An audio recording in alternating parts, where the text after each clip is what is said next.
Assalamualaikum warahmatullahi wabarakatuh. Selamat siang Ibu. Perkenalkan, nama saya Yolanda Izati Adra dengan NIM 221052331.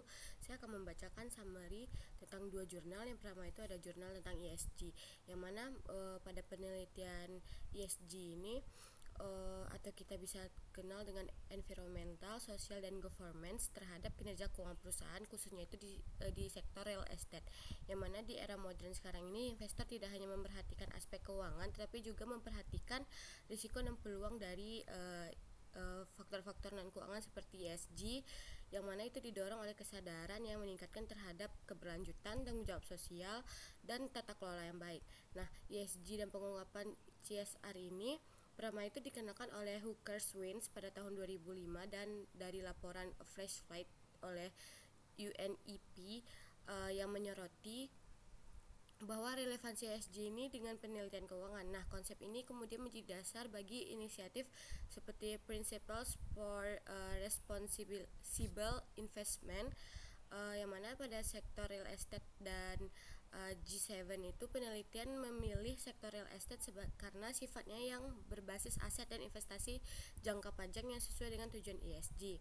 Nah, tujuan dari penelitian ini yaitu yang pertama, mengidentifikasi pengaruh pengungkapan ESG terhadap kinerja keuangan perusahaan. Yang kedua, menganalisis pengaruh masing-masing komponen ESG terhadap kinerja keuangan. Yang ketiga itu menentukan apakah ada komponen tertentu dari ESG yang lebih signifikan dalam mempengaruhi kinerja perusahaan. Dan terakhir itu memberikan rekomendasi bagi investor, regulator, dan perusahaan mengenai pentingnya pengungkapan ESG.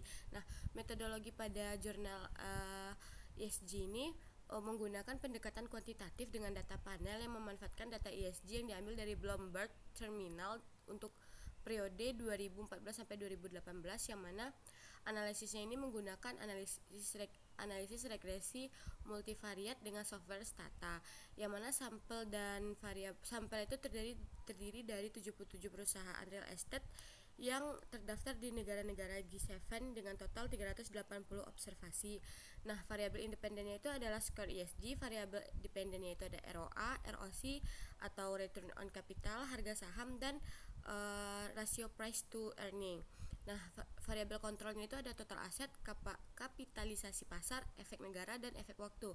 Yang kedua itu ada pengujian statistik, yang mana itu menggunakan uji multikolenearitas, heteroskedastisitas, normalitas yang dilakukan untuk memastikan keakuratan model regresi. Yang mana model regresi yang digunakan ini adalah fixed effect dan random effect yang tergantung pada hasil uji Bruch, Pagan, and Hausman. Nah, temuan penelitian ini yang pertama, skor ESG secara keseluruhan memiliki hubungan positif yang signifikan dengan ROA dan ROC yang menunjukkan bahwa pengungkapan ESG membantu meningkatkan efisiensi operasional dan profitabilitas.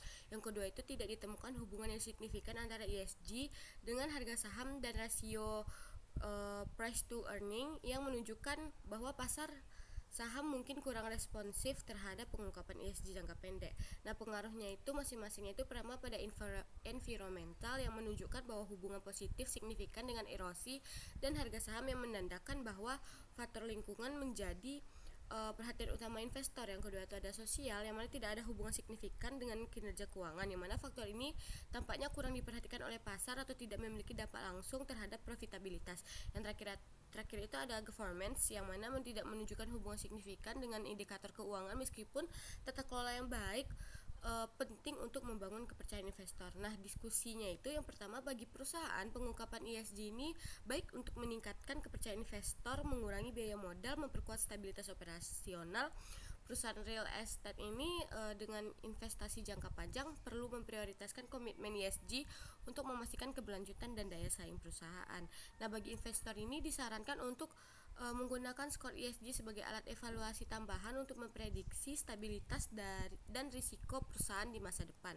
Dan yang terakhir dan selanjutnya, faktor lingkungannya ini khusus dapat menjadi sinyal positif bagi investor pasar saham yang menjadi perusahaan dengan manajemen risiko yang baik. Nah, kesimpulannya itu penelitian menunjukkan bahwa pengungkapan ESG terutama komponen lingkungan atau environment memiliki dampak positif terhadap kinerja keuangan, tapi tidak terhadap kinerja berbasis pasar, di mana hasil mencerminkan bahwa ESG lebih mempengaruhi efisiensi internal dan stabilitas perusahaan daripada persepsi pasar dalam jangka pendek.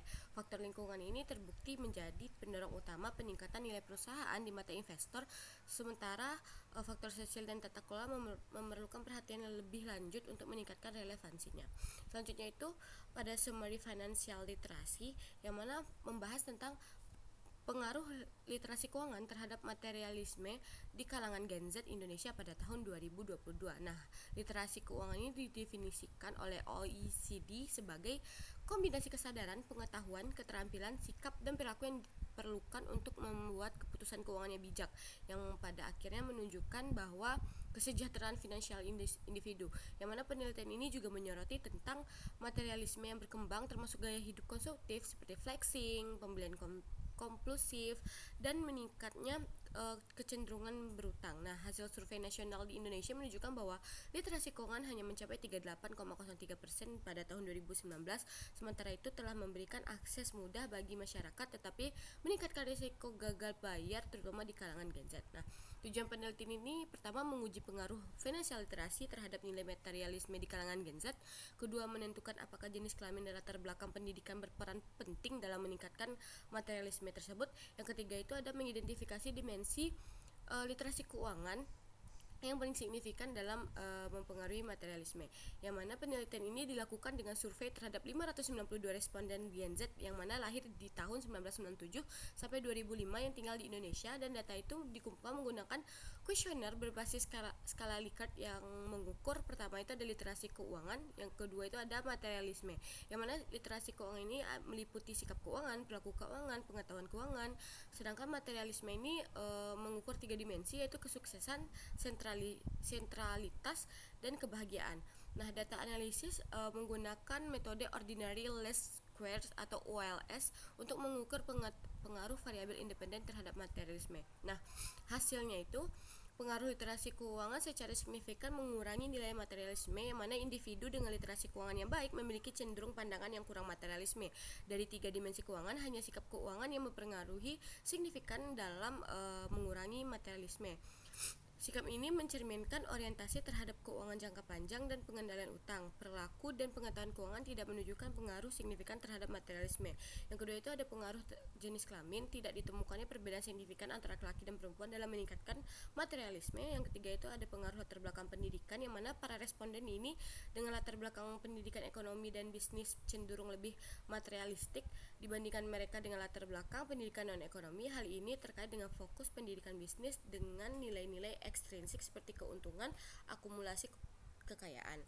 Selanjutnya itu pada diskusi, literasi keuangan tidak hanya tentang pengetahuan tetapi juga bagaimana individu memandang uang dan masa depan keuangan mereka. Nah, program literasi keuangan ini harus mencakup pengembangan sikap keuangan, bukan hanya peningkatan pengetahuan tetapi juga tentang produk dan layanan keuangan. Nah, mahasiswa bisnis ini perlu diberikan pendidikan yang mengintegrasi nilai-nilai intrinsik untuk menyeimbangkan fokus mereka terhadap tujuan materialistik. Nah, peran OJK ini diharapkan meningkatkan edukasi literasi keuangan terutama di kalangan Gen Z yang rentan terhadap perilaku konsumtif, dan penelitian ini tidak mengukur aspek kecenderungan berutang, kemampuan melunasi utang, ataupun pembelian kompulsif, yang mana studi lebih lanjut diperlukan untuk mengeksplorasi hubungan literasi keuangan dan literasi keuangan lainnya. Nah, kesimpulannya ini, financial literacy ini memainkan peran penting dalam mengurangi materialisme di kalangan Gen Z, namun juga literasi keuangan harus mencakup pengembangan sikap keuangan yang mendukung fokus jangka panjang dan pengendalian materialisme, seperti pendidikan keuangan yang efektif memerlukan pendekatan komprehensif mencakup pengetahuan, perilaku, dan sikap keuangan. Mungkin sekian yang dapat saya presentasikan. Assalamualaikum warahmatullahi wabarakatuh.